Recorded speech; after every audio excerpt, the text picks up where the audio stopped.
আল্লাহ রাব্বুল আলামিন ইরশাদ করেন, সেদিন জাহান্নামীরা চিৎকার করে কেঁদে কেঁদে বলবেন,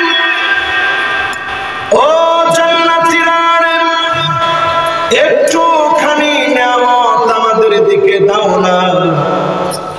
পরিষ্কার জান্নাতীরা বলবে, জাহান্নামীদের জন্য জান্নাতের নিয়ামত আল্লাহ হারাম বানিয়ে দিয়েছেন।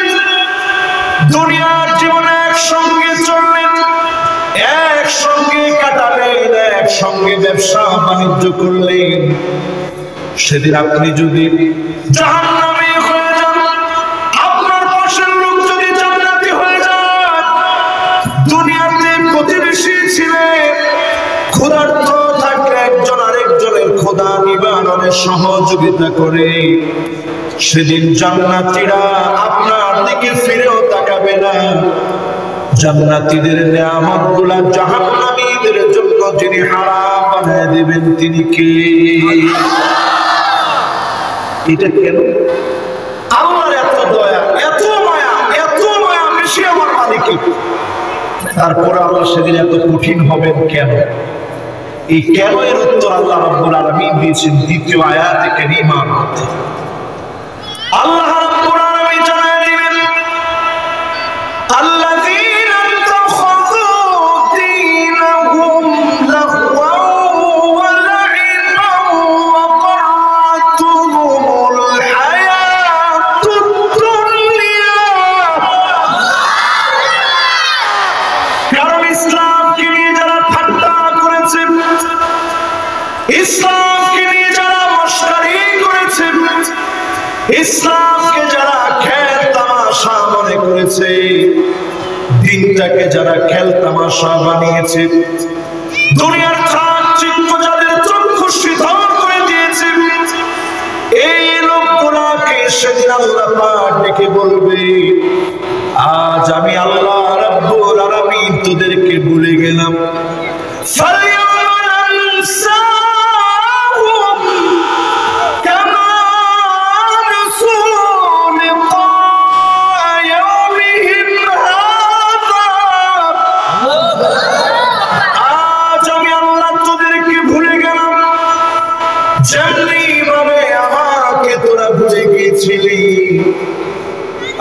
সেদিন আল্লাহ বলবে, বস্তুত তোরা আমার কোরআনকে অস্বীকার করেছিলি, কোরআন অস্বীকার করে, আল্লাহর কোরআনের একটা আয়াতকে অস্বীকার করে আপনি জান্নাতি হতে পারবেন না। আল্লাহর কোরআন যদি আপনি না মানেন, নবীর জীবন আদর্শ যদি অনুকরণ না করেন, আল্লাহ সেদিন আপনাকে ভুলে যাবেন, আল্লাহ সেদিন আপনাকে মনেও রাখবে না।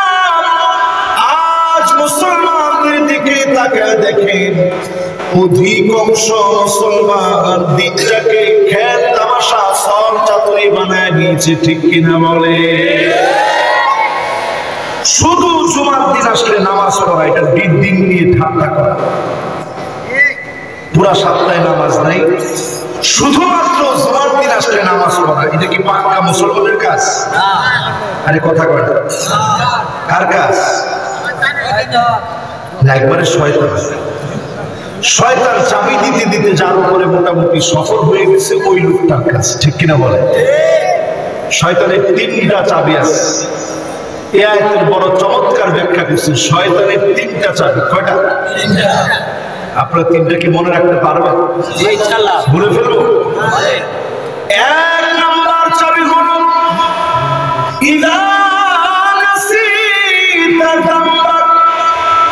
শয়তানের এক নম্বর চাবি। আলেমরা বলেন এক নম্বর চাবিটা কি? ইযা নাসিতা যামবাক, যখন তুমি তোমার গুনাহগুলোকে ভুলে যাবে, বুঝতে হবে শয়তান চাবি দিয়ে সফল হয়ে গেছে।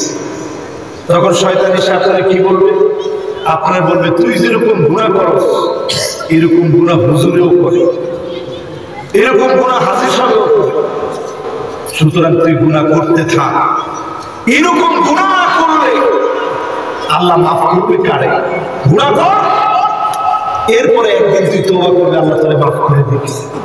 আমাদের অনেকের জীবনে একদিন আর কোনোদিন আসে না, এর আগে মালাকুল মউত চলে আসে, ঠিক কিনা বলে?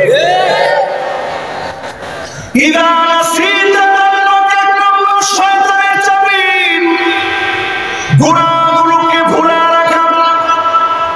আজ যদি গুনাহগুলোকে স্মরণ করে কি পরিমাণ গুনাহ চোখ দিয়ে করেছে, আজকের এই মাহফিলে বসে যদি একটু ফিল করেন, কল্পনা করেন, আল্লাহ যদি নিয়ম বেঁধে দিতেন এই পরিমাণ মিউজিক শুনলেন তোর কানটা বধির হয়ে যাবে, জীবনে আর কানে কোনোদিন শুনবি না। আমার মনে হয় অধিকাংশ মানুষ বধির হয়ে মাহফিলে বসা লাগতো, ঠিক কিনা বলে?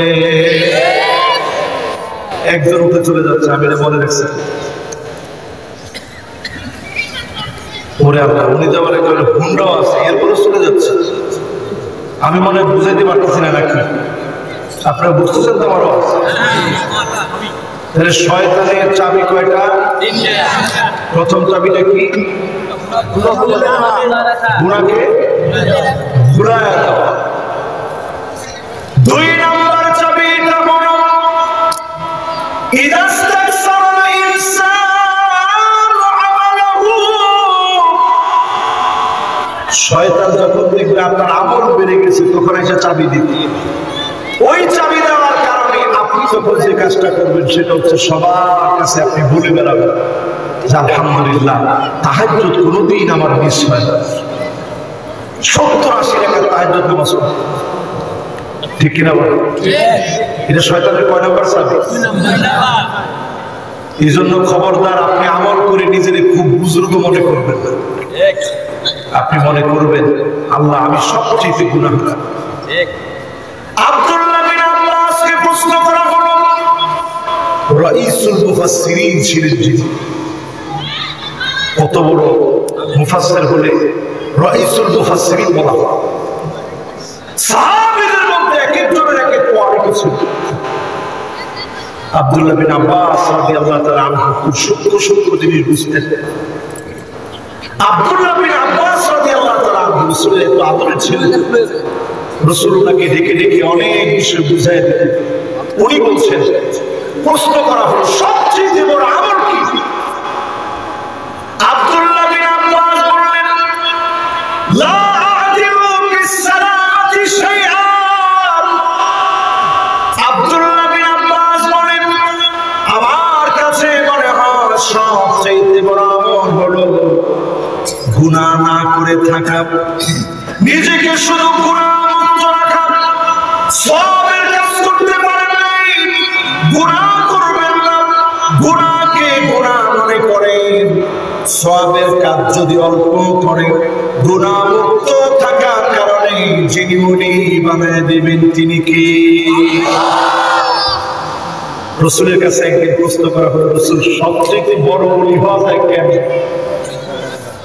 আল্লাহর হাবিব বললেন, ইত্তাকিল মাহারিম তাকুন আহমাদান নাস।